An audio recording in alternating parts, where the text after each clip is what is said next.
하나님 말씀은 로마서 6장 15절부터 23절까지 말씀입니다.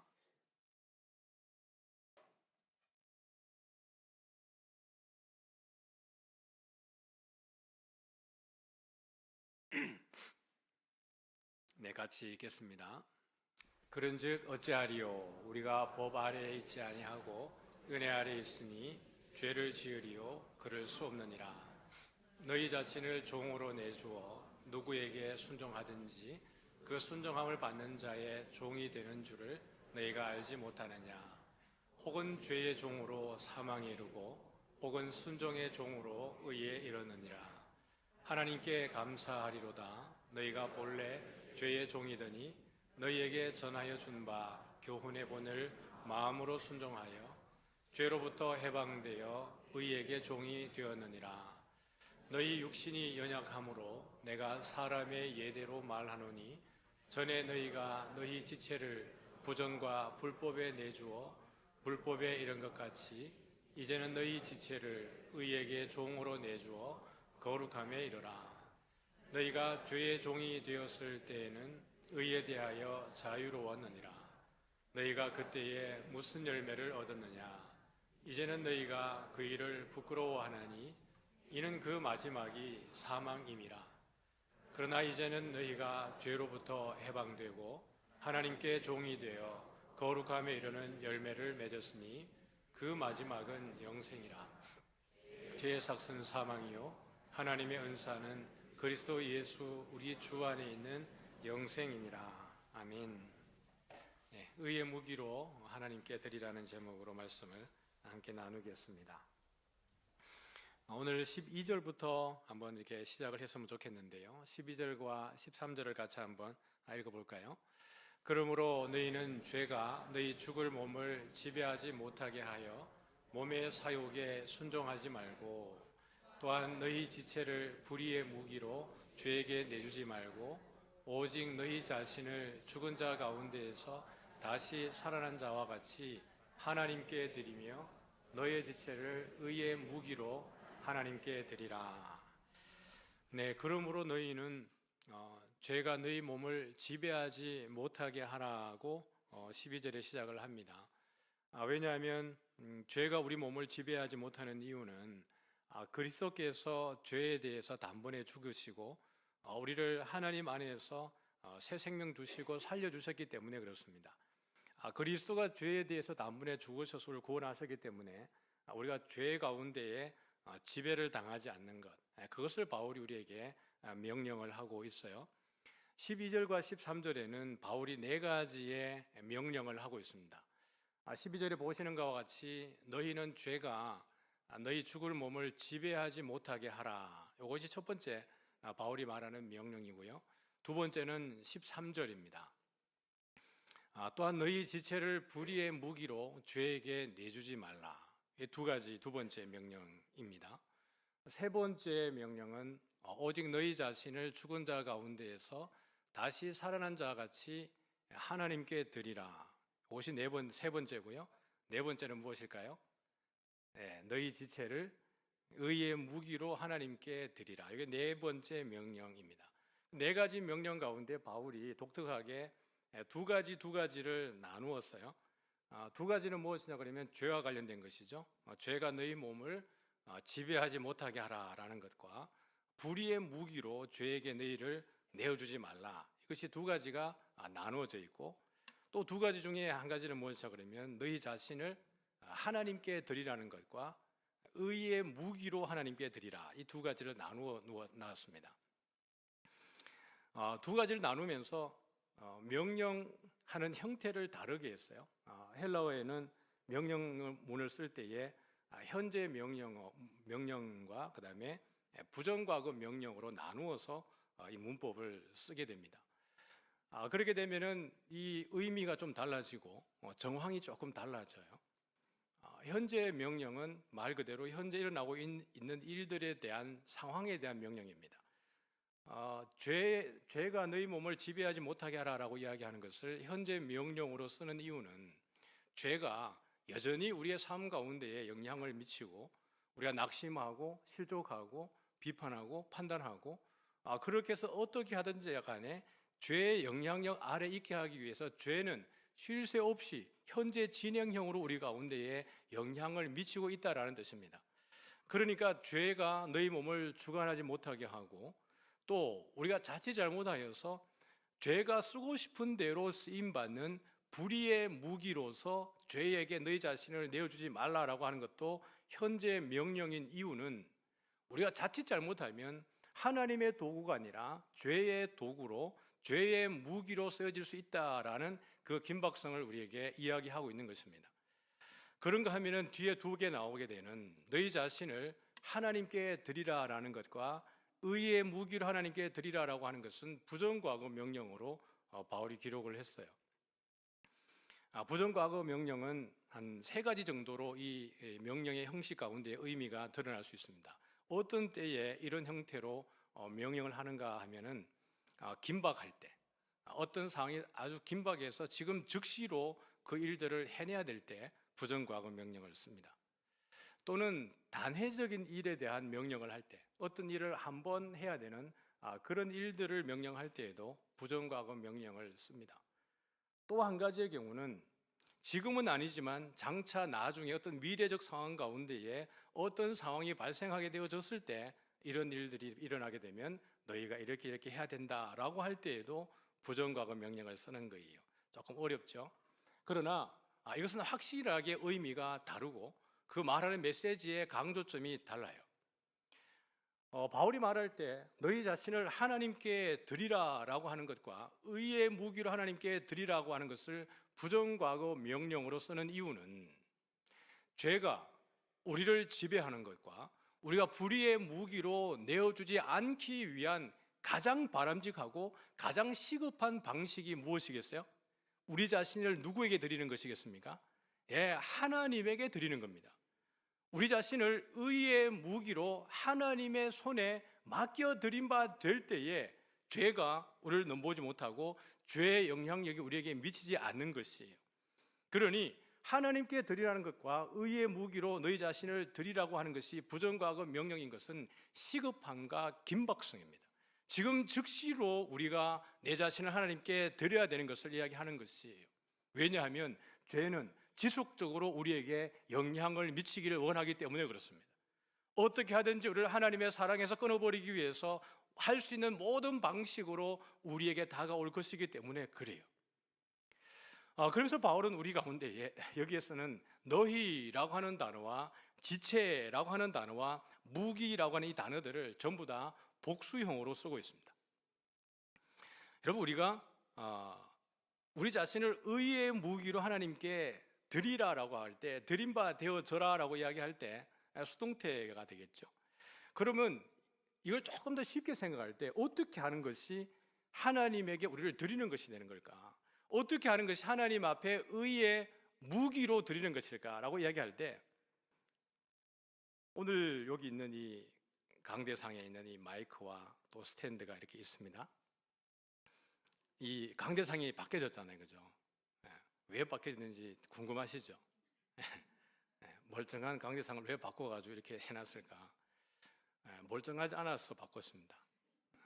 그것이 이제 오래전부터 상판과 하판이 이렇게 분리되어 있었는데, 그래서 옮길 때마다 늘 조심스럽게 옮겼었는데, 이걸 모르는 누군가가 옮기다가 덜어버리는 바람에 이렇게 조금 크게 손상이 되어져서 이게 바뀌게 되었습니다. 그것이 너희와 지체와 무기라는 단어들이 다 복수로 된 것은 우리 스스로가, 성도 한 사람 한 사람 개인적으로 하나님에게 구원받고 하나님에게 의의 무기로 드리라는 의미도 있겠지만은 로마 교회 공동체를 향한 바울의 메시지인 것입니다. 너희들이라는 것입니다. 로마 교회 공동체의 너희들이라는 것이에요. 유대인과 이방인 사이에 그들이 막힌 담이 있었죠. 부유한 자와 가난한 사이에도 막힌 담이 있었겠죠. 많이 배운 자와 못 배운 자, 어떻게 보면 주인과 종, 이런 형태가 교회 안에 이렇게 있었을 테니까 그들 가운데에 막힌 담이, 갈라진 틈들이 얼마나 많았겠어요. 근데 바울이 이야기하는 것은 너희가 라고 이야기하고 있습니다. 공동체가 각 지체들로서 하나님 앞에 의의 무기들로 하나님께 드림바 되어져라라고 이야기하고 있는 것입니다. 한 개인 구분들이 하나님 앞에 바로 세워지는 것이 아주 중요하지만 더욱 중요한 것은 이것이 연합하여서 어떻게 하나가 되어지는가가 하나님께서 우리를 쓰실 때에 더 중요하다라는 것이에요. 강대상이 여러분 보실 때는 아주 괜찮아 보였지만 이미 그 안에는 큰 손상과 내상이 있었습니다. 그래서 늘 조심스럽게 다루던 것이었어요. 이 각각 하나를 다 분리해 놓고 나면 그 용도는 다 달라지는 것입니다. 강대상으로서의 기능이 다 훼손되어지는 것이죠. 이 모든 것이 하나로 합의되어져서 하나가 되어질 때 이 기능을 감당해내는 것처럼 하나님이 우리를 쓰시려고 할 때 우리가 하나님의 무기가 되어지고 의가 되어질 때에 하나님이 교회를 통해서 하실 일들이 이루어지는 것입니다. 그래서 교회는 우리가 항상 잊어버리지 말아야 되는 것이 개인 구원이 중요하지만 더더욱 중요한 것은 공동체적 구원입니다. 공적 구원이에요. 우리가 사랑방을 하는 이유가 교회 학교 아이들이 그 소그룹을 하고 교회 학교가 모이는 이유가 청년들이 모이고 선교를 함께 가게 되는 그 이유들이 하나님이 쓰실 때에 가장 합당한 방식대로 하나님의 나라를 위해 쓰임받게 하기 위해서 우리가 모여지는 것이고 그렇게 하나가 되어지는 것입니다. 그렇지 않고서는 하나님의 일들을 온전히 이루기가 힘이 드는 것이지요. 그래서 우리가 의의 무기로 하나님께 드려진 바가 되어져라라고 하는 것은 무엇이냐 그러면 내 모든 것을 하나님의 처분에 맡기라는 것입니다. 무기가 이 무기를 사용하는 자의 손에 들려졌습니다. 그죠? 이 손수건이 제 손에 들려졌습니다. 들려진 손수건 자체가 저에게 어떤 내용을 요구할 수가 없어요. 제가 이 손수건을 쓰는 방식은 그냥 제 마음인 것이고 제 손에 들려진 것은 저의 마음에 따라 그 용도에 따라 쓰여지는 것입니다. 우리가 하나님의 손에 의의 무기로 들려지는 것, 하나님의 손에 들려진다는 것은 하나님이 나를 쓰시고자 할 때 하나님의 처분에 내 인생을 맡기라는 것입니다. 이것이 우리가 의의 무기로 내 자신을 하나님께 드리는 것이에요. 이런 얘기가 있습니다. 전쟁이 나면 사람들 가운데 가장 안전한 사람들이 누굴까? 그나마 상대적으로 가장 안전한 사람이 누굴까라고 이야기할 때 군인이라고 이야기합니다. 전쟁이 나면 최전선에 들어가기도 하고 전장에 들어가기도 하지만 그럼에도 불구하고 그나마 가장 안전한 사람이 누구인가? 군인이라고 이야기를 해요. 전쟁이 나면 여러분 가장 비참한 사람이 누구겠어요? 민간인들이에요. 속절없이 당하는 것입니다. 피난 가든 뭐 하든 간에 그 가운데 가장 비참하게 무너지는 것이 민간인들이에요. 군인들 손에는 무기가 달려있고 전략과 전술이 있습니다. 어느 나라가 어느 군사력이 강한가에 따라서 그들의 생명이 보존되기도 하고 생명을 잃어버리기도 한 것이죠. 그래서 상대적으로 가장 안전한 것이 군인이라고 이야기를 해요. 그런데 오늘 우리는 여러분 누구 손에 붙잡혀 있습니까? 하나님의 손에 들려진 무기예요. 하나님은 이미 모든 것을 창조하시고 모든 것에 능하시고 사단의 권세를 이기신 분인 줄 믿으시길 바랍니다. 하나님의 손에 붙들리기 때문에 가장 안전하고 가장 평안하고 가장 강력해지는 것입니다. 죄가 우리를 지배하지 못하게 되는 가장 강력한 방식은 우리가 누구에게 붙들리는 것이에요? 하나님의 손에 붙들리는 것입니다. 하나님의 손에 그 무기로서, 무기는 공격용도 있고 방어용도 있습니다. 그러나 하나님의 손에 붙들렸다는 것만으로도 우리는 항상 이기는 싸움을 싸우는 줄 믿으시길 바랍니다. 죄가 절대로 우리를 넘볼 수 없는 이유는 그리스도의 십자가의 죽으심이 우리에게 불담을 막아서 끝까지 지키고 보호하시기 때문에 그렇습니다. 그러므로 그리스도에게, 하나님에게 의의 무기로 드려지는 여러분 개인과 우리 교회가 되어지기를 주님의 이름으로 축복합니다. 그러므로 인하여서 14장에 바울은 이렇게 이야기를 하지요. 같이 한번 보겠습니다. 14절입니다. 시작. 죄가 너희를 주장하지 못하리니 이는 너희가 법 아래에 있지 아니하고 은혜 아래에 있습니다. 죄가 너희를 주장하지 못한다라고 이야기했어요. 왜 그래요? 우리가 하나님의 손에 의의 무기로 붙들림 바 되기 때문에 그렇습니다. 하나님의 손에 있으니까요. 사탄이 여러분 하나님의 손을 여러분 침범할 수 있겠어요? 아니요, 절대로. 하나님의 영역 안에 들어올 수 없어요. 하나님이 구원하시기로 작정하신 자 절대로 여러분 버리는 바가 없어요. 하나님이 한번 구원하신 그것에 대해서 후회하심이 없으시다라고 이야기하셨습니다. 그러므로 절대로 우리가 죄 가운데 있지 않고 죄가 우리를 주장하지 못하는 줄 믿으시기 바랍니다. 더 이상 우리가 법 아래에 있지 않고요, 하나님의 은혜 아래에 있기 때문에 그래요. 15절과 16절 말씀을 같이 한번 읽어보겠습니다. 시작. 그런즉 어찌하리요? 우리가 법 아래에 있지 아니하고 은혜 아래에 있으니 죄를 지으리요? 그럴 수 없느니라. 너희 자신을 종으로 나누어 주어 누구에게 순종하든지 그 순종함을 받는 자의 종이 되는 줄을 너희가 알지 못하느냐? 혹은 죄의 종으로 사망에 이르고 혹은 순종의 종으로 의에 이르느니라. 우리가 누구의 종이 되느냐 그러면은 그것에 순종하는 것에 종이 된다라고 바울이 이야기를 했어요. 우리가 은혜 안에 있으니까 죄를 짓겠느냐? 그럴 수 없다라고 하는 것은 로마서 6장 1절에 있는 말씀을 다시 바울이 강조하면서 절대로는 죄 가운데 있을 수 없고 있어서도 안 된다라는 것을 강조했어요. 그러면서 우리가 누구의 종인지는 우리가 어떻게 행하고 누구에게 순종하는지를 보면 안다라고 바울이 얘기하는 겁니다. 예수 믿으면서 교회 나오면서도 우리의 모든 생각이 또 우리의 모든 마음 씀씀이가 하는 말들이 예수 안 믿는 사람하고 똑같이 이야기한다 그러면은 우리가 말로는 그리스도의 종인 것처럼 하나님의 종인 것처럼 말하지만은 실질적으로는 하나님의 종이 아닌 것이죠. 여전히 죄의 종인 것이고 사탄의 종일 수밖에 없는 것입니다. 바울이 말하는 것은 바로 초점은 그것이에요. 내가 누구에게 순종하느냐? 하나님의 말씀 앞에 순종하고 그리스도 복음 앞에 순종하고 주를 위해 살아가고 주 안에 머물러 있느냐? 물론 여러분들이 약하여서 여전히 옛 속성 가운데 육신에 속하여서 육신의 죄를 범할 수 있습니다. 그러나 성령의 은혜를 인하여서 우리가 죄와 싸우되 피 흘리기까지 싸워내고 그리스도의 법을 성취하고 복음에 합당하게 살아가기 위해서 내 안에 다가오는 그 죄의 영향력만큼이나 더 강력하게 주님을 의지할 때 우리는 여러분 거기에 의문의 여지가 없이 우리는 그리스도의 종입니다. 왜냐하면 지속적으로 내가 찾는 이가 그리스도이기 때문에 그래요. 그러나 죄 가운데 있을 때에 전혀 어색하지 않고 그것이 너무나 자연스럽고 교회 와서 회개하지만 다시 똑같은 죄를 반복할 때에 그것이 전혀 이상하지 않다면 여러분 그것은 우리가 복음의 종이 아니고 그리스도의 종이 아니라 죄의 종인 것입니다. 바울이 그렇게 하면서 우리의 본질에 대해서 이야기하면서 하나님께 감사하자라고 이야기하고 있어요. 17절부터 우리 19절까지를 한번 볼까요? 시작.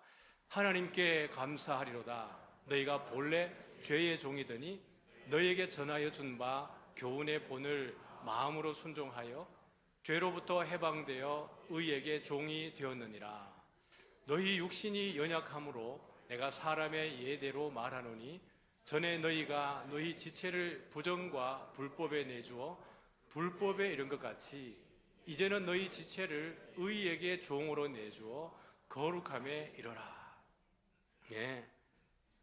우리는 본질상 진노의 자녀라고 바울이 이야기했습니다. 에베소서 2장 3절에도 우리가 본질상 진노의 자녀였다라고 이야기하고 있고요. 오늘 17절에도 보니까 우리가 뭐라 그랬어요? 너희가 본래 죄의 종이더니라고 이야기했습니다. 아담의 허리에서 태어났기 때문에 우리의 어떠함과 상관없이 우리는 본질상 진노의 자녀이고 본래 죄의 종이었습니다. 그러나 그리스도의 은혜로 인하여서 우리가 죄 가운데에서 해방되어지고 그리스도의 종이 되어지고 의의 종이 되는 것이에요. 그러므로 19절에 보니까 전에는 우리가 부정과 불법 가운데 내어주어서 불법에 이르렀지만은 바울이 전에 자주 쓰는 표현인 것처럼 전에는 우리가 이렇게 했지만 이제는 이러하다라고 이야기했는데 이제는 한번 읽어볼까요? 시작. 이제는 너희 지체를 의에게 종으로 내주어 거룩함에 이르라. 바울이 여러분 지금 여러 번 강조하고 있죠. 우리를 누구에게 드리라 그랬어요? 하나님께 드리라 그랬어요. 두 번째, 우리를 의의 무기로 누구에게 드리라 그랬어요? 하나님께 드리라 그랬어요. 잘 기억하세요. 다시요. 바울이 우리 자신을 누구에게 드리라 그랬어요? 하나님께 드리라 그랬어요. 어떤 형태로 하나님께 드리라 그랬어요? 의의 무기로 하나님께 드리라 그랬어요. 지금 여기 19절에 보니까 하반절에 와서 우리 지체를 어떻게 하라고요? 의에게 종으로 내주어라고 하면서 이 의를 의인화시키고 있습니다. 의에게 종으로 내어주고, 다시 말하면 이 의가 우리의 주인이 되게 하라라는 것입니다. 율법 외에 하나님의 한 의가 나타났으니 라고 할 때 이 의가 누구였어요? 예수 그리스도인 것입니다. 우리가 예수 그리스도의 종이 되어서 어디에 이르라고요? 거룩함에 이르라 라고 이야기를 했습니다. 그러니까 바울이 여러분 지금 계속해서 이 말을 단어를 반복하면서 의미를 강화시키고 있는 것이에요. 우리를 누구에게 드리라고요? 예, 하나님께 드리라고요. 누구에게 드리라고요? 예, 그리스도에게 드리라고요. 누구 안에 있으라고요? 성령 안에 있으라고요. 이 이야기를 바울이 계속해서 우리에게 강조하면서 어디에 결국 이르라는 것입니까? 거룩함에 이르라, 이렇게 얘기하고 있습니다. 여기서 말하는 거룩함은요, 성도들이 윤리적이고 도덕적인 행함을 말하는 게 아니에요. 너희들이 의에게 종으로 내주어서 더 착하게 살고 더 성실하게 살고 더 부지런하게 살고, 사실 그런 이야기를 하는 게 아니에요. 성경에서 말하는 그리스도와 우리 사이에서 말하는 거룩이라고 하는 것은 윤리와 도덕적 개념을 뛰어넘어선 물리적 개념입니다.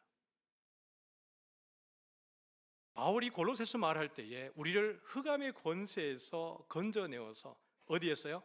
흑암의 권세에서요, 죄의 종노릇 하는 가운데에 본질상 진노의 자녀고 죄의 종이었던 이 흑암의 권세에서 우리를 건져내어 가지고 어디로 옮기셨어요?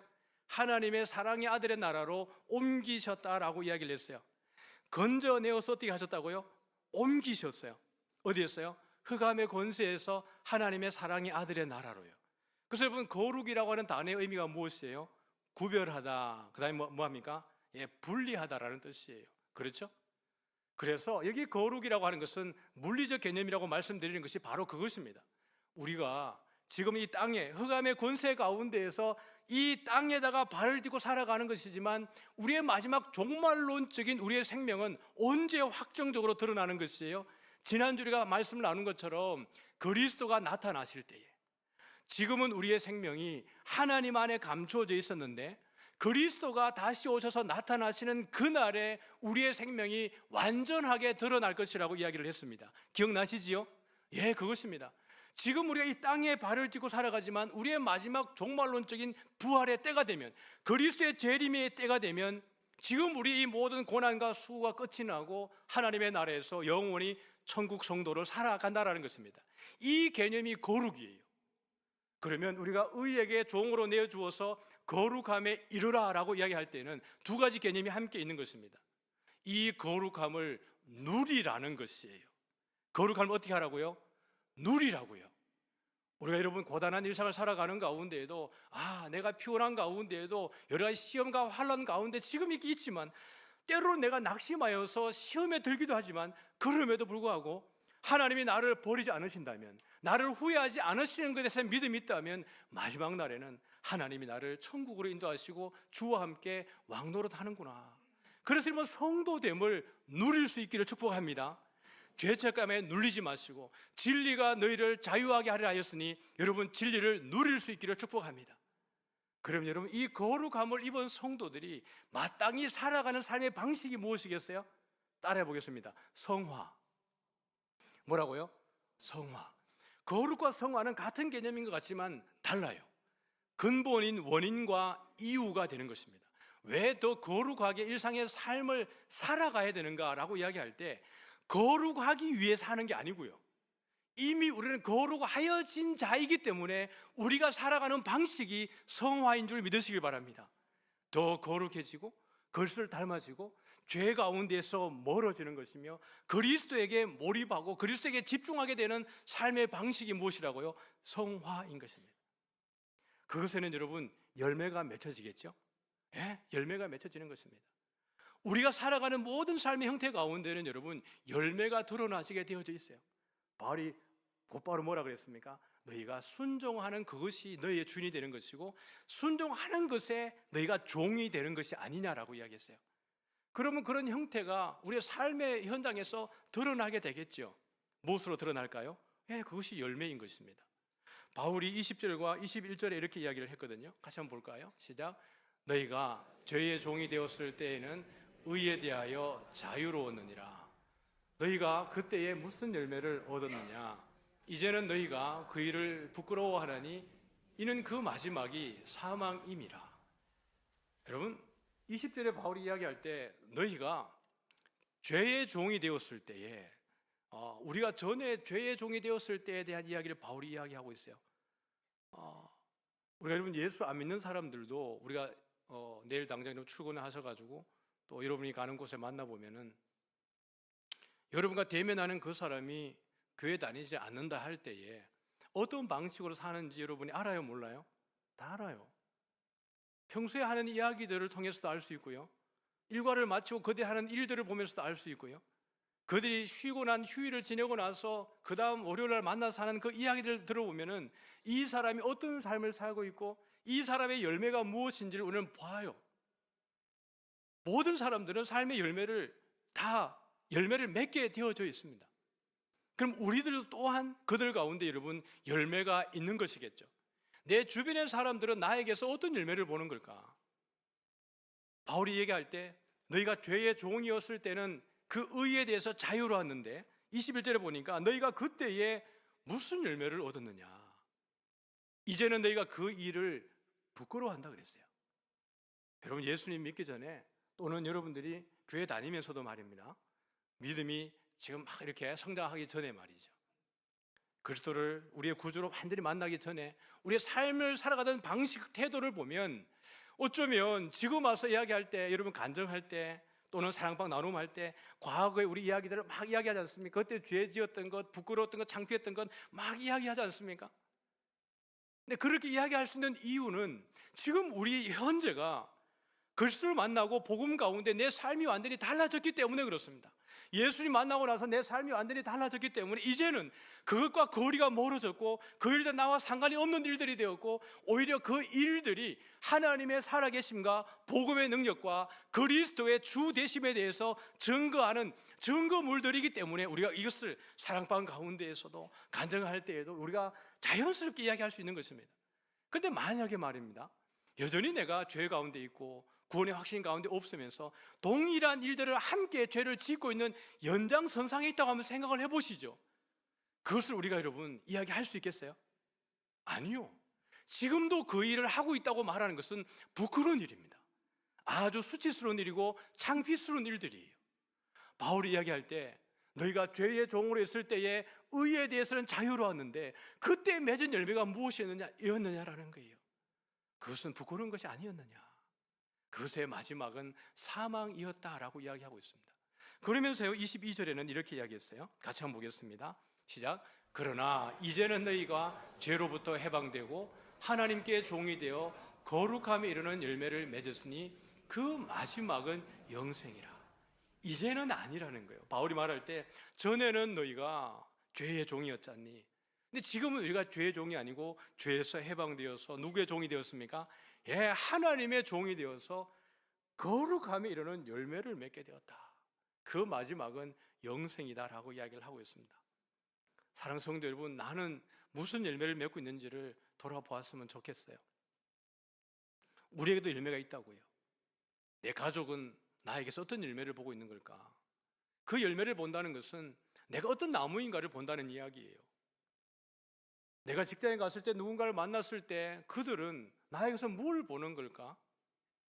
제가 지난주에 우리 전도 대상자 한 분을 만나서 식사하면서 그런 생각이 들었습니다. 아, 성도는 성경이구나 라는 생각이 들었어요. 성도는 무엇이라고요? 성경 바이블이구나 라는 생각이 들었습니다. 조금 이상하죠? 수상하다면서. 우리는 말씀이 고프면 또는 뭔가 갈급하면 언제든지 66권의 성경을 펴면 됩니다. 맞죠? 창세기를 보고 싶으면 볼 수 있고 로마서를 보고 싶으면 볼 수 있고, 성도는 언제든지 66권의 성경을 펴고 또 여러분 스스로 연구하고 묵상하여서 은혜를 받을 수 있습니다. 그러나 믿지 않는 이들에게 성경이라고 하는 것은 관심도 없고 그들이 보려고도 하지 않습니다. 그러면 그들은 하나님에 대해서, 예수님에 대해서, 복음에 대해서 알 길이 없는 거예요. 그런데 그들에게 하나님을 알려주고 예수님을 알려주고 복음을 알려줄 수 있는 유일한 통로가 누구겠어요? 교회 다니는 성도입니다. 그리스도인 것입니다. 안 믿는 사람들은 우리를 통하여서 하나님이라는 분을 보게 되는 것이고요, 우리를 통하여서 예수님에 대해서 듣게 되는 것이고요, 복음에 대해서 알게 되는 것입니다. 그러므로 우리 안에 있는 그 성경이 바로 그들에게 보여주는 것이니까요, 아, 성도들도 성경이겠구나라는 생각이 들었습니다. 그분이 주변에 있는 여러 성도님들의 기도와 막 섬김과 돌봄으로 극진한 섬김으로 인해서 기독교인들에 대한 교회에 대한 마음이 요만큼 열렸대요. 요만큼. 이만큼 아니고 요만큼 열렸대요. 근데 그분을 향한 열심과 섬김은 이만큼이었어요. 근데 요만큼 열렸대요. 근데 그분이 하는 이야기가, 근데 교회 다니는 누구 때문에 마음이 다쳤다는 거예요. 지금까지 그를 위해서 이만큼의 수고했던 그것으로 요만큼 교회에 대한 마음이 열리고 그랬는데 지금은 다쳐버렸어요. 본인뿐만 아니라 가족까지. 우리는 어떤 열매를 맺고 살아가는 것입니까? 내가 나를 통하여서 내 안에서 그리스도가 정말 예수 믿는 그 도가 덕이 복음에 합당한 삶이 과연 안 믿는 이들에게 영향을 미치고 있는 것인가라는 거예요. 분명히 그들은 우리가 예수 믿는 사람인 걸 알고 있고 그리스도인 것을 알고 있어요. 그런데 우리가 열매를 아무것도 맺지 않는다는 것은 그리스도인이 아니라는 증거예요. 더군다나 그 가운데 악한 열매가 맺어지는 것은 더더욱이나 우리가 그리스도인이 아니라는 이야기예요. 예수님께서 거짓 선지자들 향하여 하신 이야기가, 그 제자들 향하여 하신 이야기가 열매로 그 나무를 안다라고 이야기했어요. 열매는 그 나무를 증명한다라고 이야기를 했습니다. 바울이 오늘 이야기할 때 오늘 우리를 죄에게 불의의 도구로 무기로 내어주지 말고, 죄가 우리 몸을 지배하지 말게 내버려 두지 말고 우리를 누구에게 드리라고요? 하나님에게 드리라고요. 의의 무기로 하나님께 드리라고요. 의에게 우리가 의의 종이 되어서 우리 자신들을 드리라고요. 우리가 거룩함에 이미 이르렀고 거룩함에 이르는 열매를 맺고 있다라고요. 여러분, 우리는 하나님께서 의의 도구로 쓰시기 위해서 하나님의 손에 잡은 도구인 줄 믿으시길 바랍니다. 예수의 생명이 우리 안에 넘쳐나는 그런 존재가 우리들이라는 것을 믿으시길 바랍니다. 아이덴티티는 정체성이라는 이야기잖아요. 그 정체성의 단위의 정의는 내가 생각하는 나와 다른 사람이 생각하는 내가 동일시될 때 이게 아이덴티티가 되는 것입니다. 이게 나라고 하는 정체라는 것이에요. 나는 나를 A라고 생각하는데 다른 사람은 나를 B, C라고 생각할 때 나만 A인 것이지 객관적인 A가 아닌 거예요. 다시 말하면 나는 나를 그리스도인이라고 아무리 내 정체성을 점수를 매겨도 다른 이들이 나를 그리스도인이라고 말하지 않으면 나는 그리스도인이 나로서만 그리스도인인 것이에요. 물론 하나님과 나 사이에서는 개념은 또 다른 영역에서 고민해 봐야 되겠지만은 하나님이 우리를 부르셨을 때는 우리를 통해서 하나님을 드러내고 그리스도를 드러내고 하나님의 나라를 드러내게 하기 위해서 우리를 부르신 줄 믿으시길 바랍니다. 이 한 주간 살아갈 때에 우리 가운데 어떤 열매가 맺어지는지를 여러분이 잘 돌아보셔서 그리스도의 생명이 내 안에 있음으로 인하여서 하나님께서 나를 의의 도구로 잡아주셨기 때문에 의의 열매가 맺어지는 우리의 삶이 되어질 수 있기를 주의 이름으로 축복합니다.